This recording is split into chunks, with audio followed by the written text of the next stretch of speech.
Sige, dong no kay December manggod dong the holidays no dayon atong gi remind ang mga dog owners nga during sa Eve, sa Christmas ug sa New Year na maging mga pabuto no firecrackers. So make sure nga ang atong mga iro protektado kay more or less mga 7 times louder manggod no ang pagdungog sa atong mga dogs no, so kusog yun kay na sa ilaha ang firecrackers. So muna kung pasagdan nato daghang mga iro ani nga manggahi stiffness, ang uban makulaps dahil ang uban gid ani dong disgrasya gyud no kay sa kapaspas sa ilang heartbeat ba mo stop ang ilang heart no kaya na so muna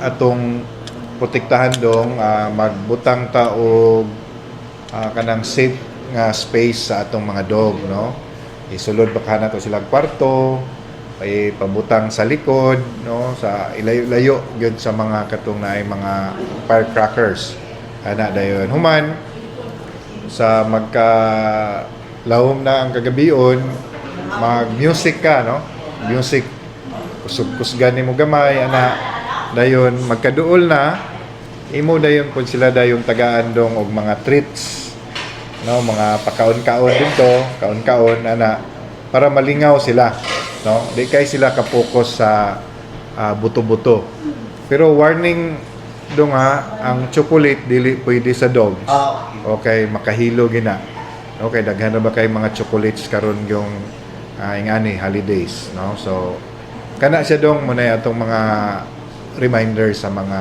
naay mga pet. Dok, ang iro 7 times ang ilang panugog compare sa tao. Yeah. How about the ring? Mao gihapon dong no mas sensitive sila ana pero ang iring more on eyesight pud na siya.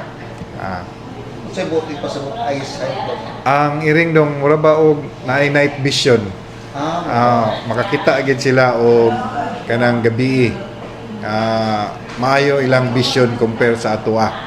Mobile na lang iring. Ana, mo nang makahunt sila bisag gabi.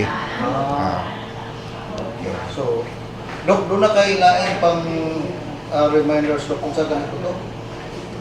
Yes dong, ang kanipong panahon na karon dong. Siyempre daghang mga handa, daghang mga party.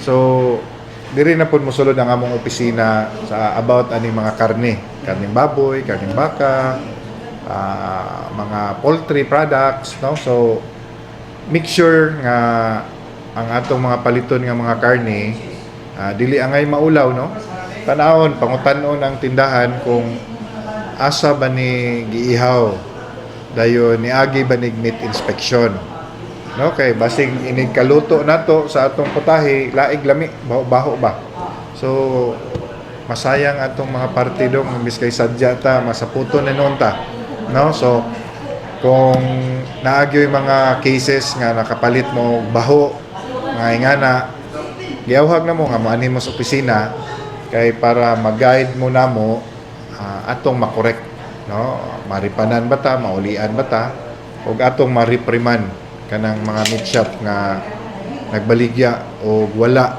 niagi sa slaughterhouse.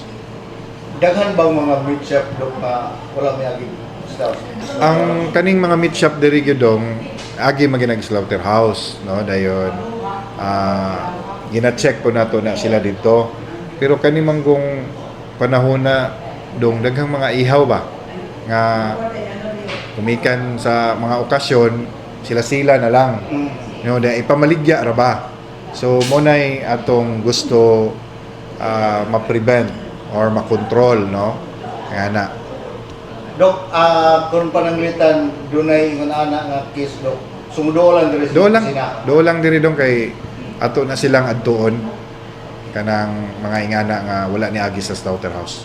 Dok, daghang mga naa sa gawas nga mga namaligya o karne. Unsa man sila ningagi pa na sila o ano dunay inspection po nato ana. Doon natay mga inspeksyon dong din na ana pod galit tay mga na-repriman na badlong na no nga dapat magpaihaw sa slaughterhouse. Then pati ang ilahang presentation na nadong ato nang gina-advise sila no nga dapat na ay mga chiller gyud ang pinaka maayo. Then ug wala man gid gani kanang naalam po'y panangga sa mga langaw, sa mga abog no, labi na daplig dalan. Ang ilahang kanang nagbaligya dok, pwede ba nato dili ba na i-display nila kanang instruction nga gikan sa inyo ha? Dapat naka-display na siya dong ibutang na nila sa ilahang display kanang sa ilahang meat shop no.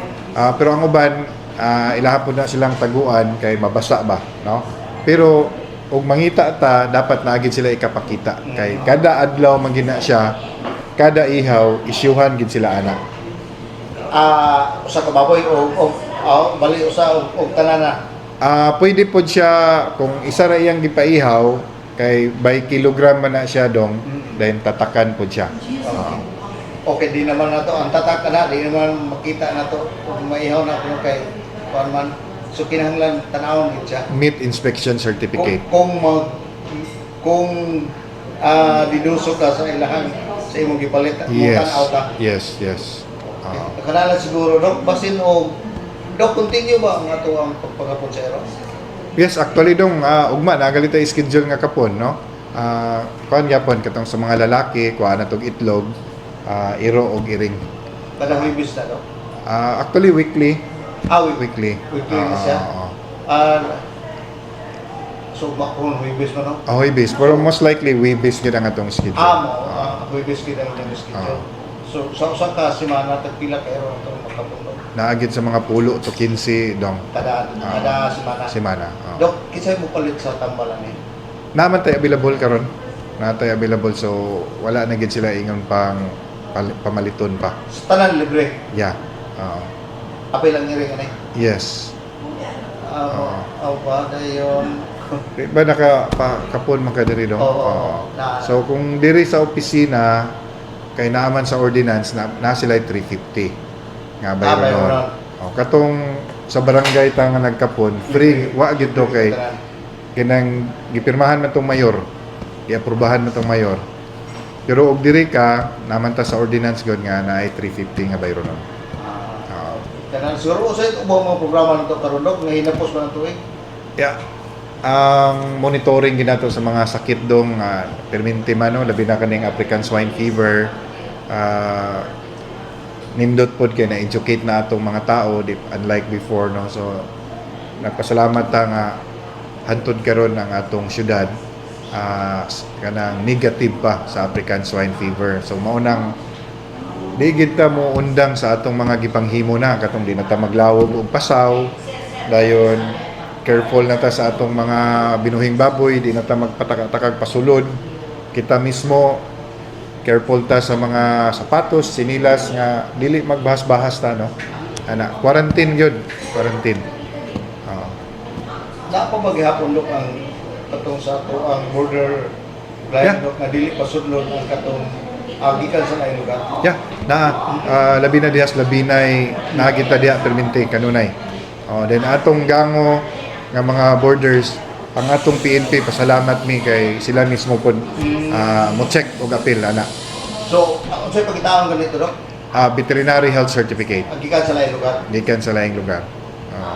Kana lang siguro dok, imuha na lang mensahe dok. Sige dong, salamat no sa pagbisita ninyo dayon any concern sa atong mga binuhing hayop. Ang inyong City Veterinary Office na diri sa second floor Public Mall, Osamis City. Si Dr. Lurios Calao diri sa City Veterinary Office sa Dakbayan. So sa amin, sugikan na lang diri sa akong nahimutangan alang sa DXDD Radio Campana, ang radyo sa simbahan, W45 Dudong Bargaminto, muduyog sa ika-75 nga Jubileo sa Archdiocese sa Osamis, Danag sa Dakbayan.